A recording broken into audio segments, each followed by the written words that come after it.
শাকিল ভাই ফিল্ডিং শাকিল ভাই ফিল্ডিং লিখন ভাই ফিল্ডিং কি বুঝলাম না আঙ্গু টিমে কেটে দিলে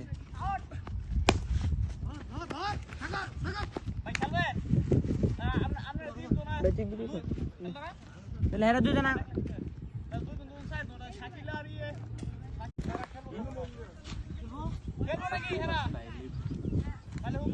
হয়ে দিকে